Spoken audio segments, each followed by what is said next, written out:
नमस्कार मित्रों, स्वागत है आपका हमारे YouTube चैनल गौरव चौहान स्टडी हब में। तो पिछले क्लासेस में हमने ट्रांस हिमालय के बारे में देखा था, उसको जाना था। आज हम जानेंगे बृहद हिमालय के बारे में। ये वही बृहद हिमालय है जिसके वर्णन की शुरुआत सेनोजोइक पीरियड में हुई थी, सेनोजोइक एरा में हुई थी। क्योंकि ट्रांस हिमालय है, पार हिमालय है। इसका मतलब ये है कि वो टेथिस सागर का भाग नहीं था, वो टेथिस सागर में वलन की क्रिया होने से पहले ही बन चुका था। जब टेथिस सागर में वलन की क्रिया शुरू हुई है तो वहां से बनना शुरू हुआ है बृहद हिमालय। जब सबसे पहली बार वलन की प्रक्रिया शुरू हुई तो बृहद हिमालय बनना जो है वो प्रारंभ हुआ है। फिर बृहद हिमालय के बाद लघु हिमालय के बाद शिवालिक हिमालय, और शिवालिक के बाद उत्तर भारत का जो मैदान है उसका निर्माण हुआ है। तो वही बृहद हिमालय जो है वो पश्चिम में नंगा पर्वत से लेकर के पूरब में नामचा बरवा पर्वत तक फैला हुआ है, और इसकी जो ऊंचाई है वो बहुत ही अधिक है। करीब 6100 मीटर जो है वो इसकी एवरेज हाइट है, औसत ऊंचाई है। तो वही अगर इसकी सर्वोच्च ऊंची चोटी को देखें तो वही 8848 समथिंग मीटर की उसकी ऊंचाई हो जाएगी। तो इसीलिए इसकी इतनी ऊंची चोटियों होने के कारण ये वर्ष भर हिमाच्छादित रहता है, और इस हिमाच्छादित होने के कारण ही इसको एक नाम दिया गया है जो कि है हिमाद्री। क्या नाम दिया गया है? हिमाद्री नाम दिया गया है। और इस हिमालय की जो लंबाई है वो लगभग 2500 किलोमीटर है। कितनी है? 2500 किलोमीटर है, जो कि पश्चिम में जम्मू कश्मीर से लेकर के पूर्व में अरुणाचल प्रदेश तक फैला हुआ है। इतना विशाल होने के कारण ही इसको बृहद हिमालय या महान हिमालय की संज्ञा दी गई है। क्योंकि ये हिमालयों में सभी हिमालय की जितनी भी श्रृंखलाएं हैं उन सब में सबसे प्रमुख है, इसीलिए इसको मुख्य हिमालय के नाम से भी जाना जाता है। अगर वही हम इसकी चौड़ाई को देखें तो इसकी चौड़ाई जो है वो करीब 25 किलोमीटर जो है वो है। और इस हिमालय का जो सबसे प्रमुख भाग है, यानी कि सबसे ऊंचा वाला जो भाग है वह है जो नेपाल में अवस्थित है। इसीलिए इसकी सबसे ऊंची चोटी है, चाहे वह माउंट एवरेस्ट ले ले, कंचनजंगा ले ले, नंदा देवी ले ले, धौलागिरी ले ले, ये उसी वाले भाग में स्थित है, जिसका कुछ भाग उत्तराखंड में और कुछ नेपाल में आता है। जो ये माउंट एवरेस्ट है, उस माउंट एवरेस्ट को तिब्बती भाषा में चोमोलुंगमा के नाम से जाना जाता है, जिसका मतलब होता है पर्वतों की रानी। और वही अगर हम नेपाल में देखें तो नेपाल में इस माउंट एवरेस्ट को सागर माथा नाम से संबोधित किया जाता है। वही इस महान हिमालय के अगर हम उत्तर की ओर जाएंगे तो उत्तर की ओर हमको एक जोन दिखाई देगा जो कि है इंडो सांगपो सचर जोन। ये इंडो सांगपो सचर जोन जो है ये ट्रांस हिमालय को बृहद हिमालय से अलग करता है। और वही अगर हम बृहद हिमालय के दक्षिण की ओर आएंगे तो हमको एक थ्रस्ट दिखाई देगा जिसको मेन सेंट्रल थ्रस्ट बोला जाता है। क्योंकि ये महान हिमालय को, मेन हिमालय को मध्य हिमालय से अलग करता है, इसीलिए इसको मेन नाम दिया गया है। और चूंकि ये मध्य में पड़ता है इसीलिए इसको सेंट्रल बोला गया है, और ये थ्रस्ट है यानी कि दरार है, इसीलिए इसको थ्रस्ट बोला गया है।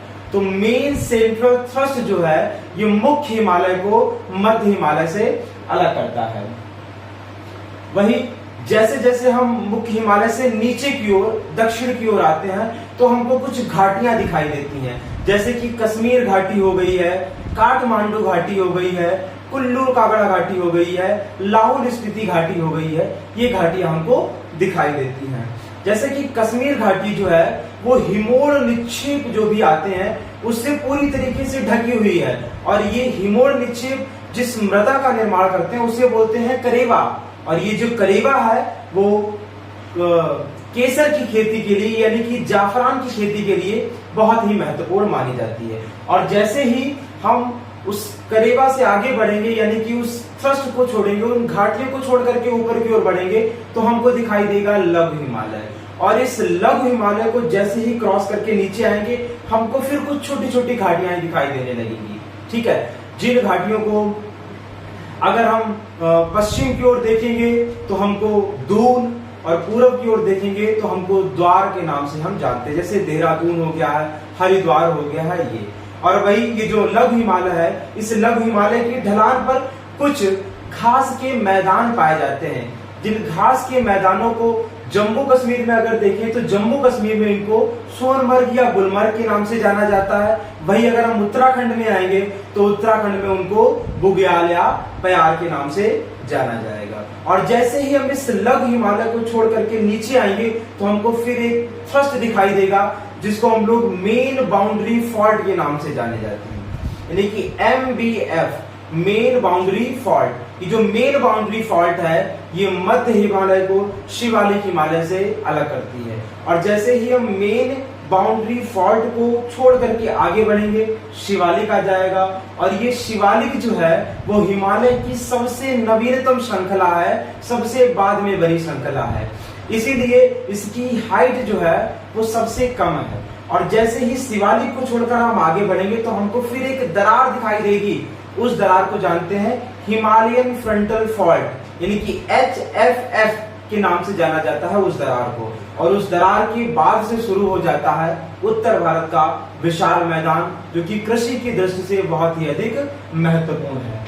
तो थोड़ा सा बृहद हिमालय, लघु हिमालय और शिवालिक हिमालय का परिचय हो गया है। इस बृहद हिमालय में काफी सारे ऐसे हिमनद हैं जो पूर्ववर्ती नदियों को जन्म देते हैं, जैसे कि मिलाम हो गया है, गंगोत्री हो गया है, यमुनोत्री हो गया है, जेमू हो गया है। ये सब के सब ग्लेशियर हैं जहां से कुछ प्रमुख नदियां निकलती हैं, जैसे गंगा, यमुना, अलकनंदा, सिंधु, ब्रह्मपुत्र और कुछ ही और इनकी सहायक नदियां, जो हिमालय को काट करके अपने साथ जो अवसाद लाती हैं, उन अवसादों से इन्होंने उत्तरी भारत के मैदान का निर्माण किया है।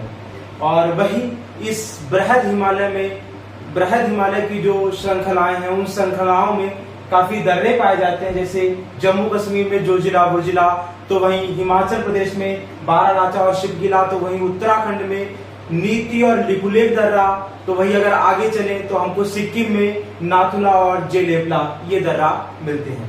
ये दर्रे जो है वह भारत के एक प्रमुख भाग को दूसरे प्रमुख भाग से जोड़ने का काम करते हैं। इस बृहद हिमालय में काफी सारी ऊंची ऊंची चोटियां पाई जाती हैं, जिन चोटियों को हम दो प्रकार से देखेंगे। एक तो उनकी हाइट यानी कि ऊंचाई के बढ़ते हुए क्रम में या घटते हुए क्रम में, और दूसरा इनका पश्चिम से पूर्व की ओर क्रम या पूर्व से पश्चिम की ओर क्रम। तो अब पहले हम इन चोटियों के बारे में थोड़ा सा देख लेते हैं। हालांकि उन ऊंची चोटियों में कुछ चोटियां लिखी हैं, जिसमें सबसे पहले है माउंट एवरेस्ट, जिसकी हाइट है 8,848.86 मीटर। उसके बाद है Kanchenjunga 8,598 metre, Makalu 8,481 metre, Dhaulagiri 8,172 metre, फिर है नंगा पर्वत, अन्नपूर्णा, नंदा देवी, नामचा बरवा और केदारनाथ। तो ये कुछ चोटियां हमने लिखी हैं जो कि एग्जाम्स में प्रायः पूछी जाती है। कौन कौन सी है? सबसे जो ऊंची चोटी है वो है माउंट एवरेस्ट, उसके बाद कंचनजंगा, मकालू, धौलागिरी, नंदा देवी, धौलागिरी, नंगा पर्वत, अन्नपूर्णा, नंदा देवी, नामचा बरवा और केदारनाथ। अब भाई इनको याद कैसे किया जाएगा? ऐसे तो याद करने में थोड़ी समस्या है, तो उसके लिए हमने एक ट्रिक बनाई है, जिस ट्रिक को हम जानेंगे।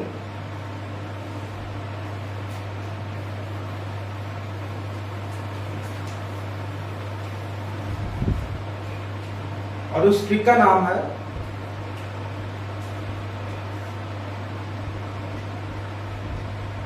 माउंट का कामलू। माउंट का कामलू।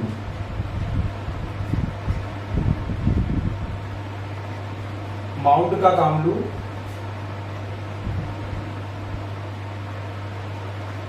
धनंगानंद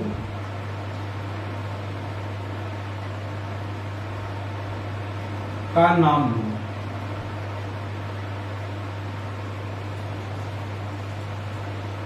क्या ठीक है? माउंट का कामलू, धनंगा आनंद का नाम लू। तो ये हो जाएगा हाइट को याद करने का तरीका। माउंट से हो जाएगा माउंट एवरेस्ट। Mount Everest.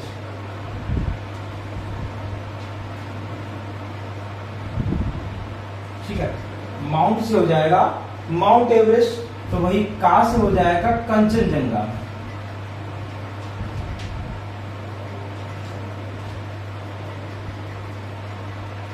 कामलू, कामलू में आप देख सकते हैं अगर माँ को आगे करते हैं पीछे, इसको का को पीछे करते हो जाएगा मकालू। क्या हो जाएगा? मकालू।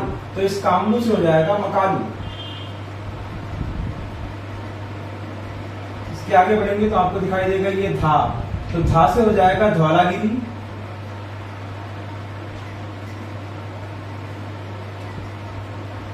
फिर दिखाई दे रहा है नंगा, तो नंगा से हो जाएगा नंगा पर्वत।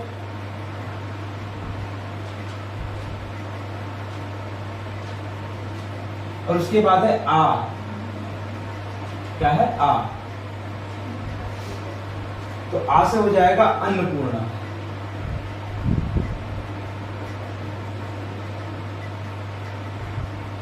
और आ से आगे दिखेंगे तो आपको दिखाई देगा नंद, नंद से हो जाएगा नंदा देवी।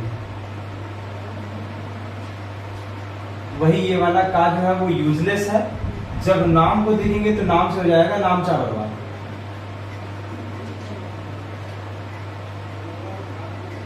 ठीक है, और ये लू जो है वो यूजलेस है। तो क्या हो जाएगा? माउंट का कामलू, धनंगा आनंद का नाम लू। माउंट का कामलू, धनंगा आनंद का नाम लू। क्या ठीक है? माउंट का कामलू, धनंगा आनंद का नाम लू। माउंट से हो जाएगा माउंट एवरेस्ट, का से हो जाएगा कंचनजंगा, काम कमालू से, कामलू से हो जाएगा मकालू, धा से हो जाएगा धौलागिरी, और नंगा से हो जाएगा नंगा पर्वत, आ से अन्नपूर्णा, नंद से नंदा देवी, नाम से नामचा बर्बाद। ये और इस सबके लास्ट में आ जाएगा केदारनाथ। जिसको आप याद रखना चाहें तो याद करिए और ना रखना चाहें ना रहेगा। ठीक है, तो ये हो जाएगी ट्रिक, माउंट का कामलू, धनंगा आनंद का नाम लू। ये किसकी ट्रिक है?